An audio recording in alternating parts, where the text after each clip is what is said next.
Hi, Kevin Coop here, and this is FaceTime with the Content Guy. Coming to you this week from Portland, Oregon, one of my favorite places, as we all know. And I'm actually at Providence Park, and this is the home of the Portland Timbers. And this is a totally cool facility. I've actually never been here before.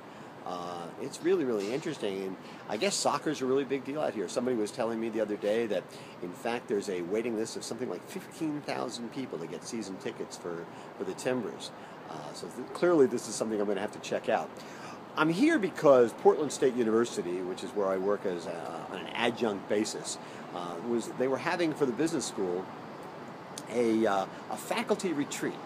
And basically they asked me to come and to moderate a panel of business executives. And the conversation was about what these business executives are looking for when they are hiring.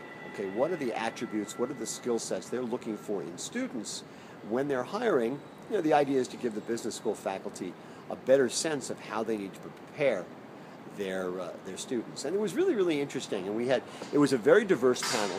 We had somebody from the clothing business, we had somebody from the energy sector, somebody from the high-tech sector, and because it's Oregon, it's Portland, we had somebody from the beer sector. And in essence, basically what they said, it was sort of interesting. They talked about the fact that they're all looking for the ability of students to do data analysis. That's really, really important to them. They're looking for the ability to do teamwork, obviously the ability to collaborate. That's an incredibly important hard skill set that they're looking for among their students. And I thought what also was interesting is they all said this. The other thing they're really looking for, and this is, I guess, more of a soft skill, but it shouldn't be, is they're looking for the ability to write. They want students who have the ability to write. And that just doesn't mean just the ability to communicate, although clearly, and they all said this, the ability to tell a story, to spin a narrative is incredibly important, both in terms of when you go for the interview as well as when you're within an organization. That's really, really important. But the simple ability to write a sentence. And, listen, I can tell you from somebody who's been doing a lot of, grading of papers the last few summers, listen, not all of these students have been trained well in terms of how to write a sentence.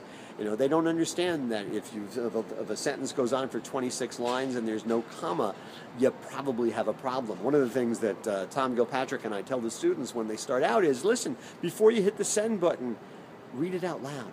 That's really an important thing to do because it helps you be able to know whether or not you're communicating your thoughts effectively. But here's the really interesting thing. As I was preparing for the panel, I was talking to the panelists in advance, and they explained these three skill sets that they're really, really looking for when they're hiring. I was sitting in the kitchen, and I kind of had my papers laid out in front of me, and Mrs. Content Guy came in, and she said, "What are you doing?" And I explained, and she goes, "Well, that's interesting. What are the skill sets that they're looking for?" And I said, "Well, they're looking for the ability to do data analysis. They're looking for the ability to collaborate and do teamwork, and they're looking for the ability to write." And she cracked up because Mrs. Content Guy is a third-grade teacher, and she said, "That's what we're trying to teach right now. Those are the three most important things that we're trying to teach our students." So maybe the students don't have it now, but in about 12 or 14 years, that crop of college students hopefully will have a better sense of those three skill sets that are needed to survive in the business world. Anyway, that's what's on my mind this Thursday morning. And as always, I want to hear what's on your mind.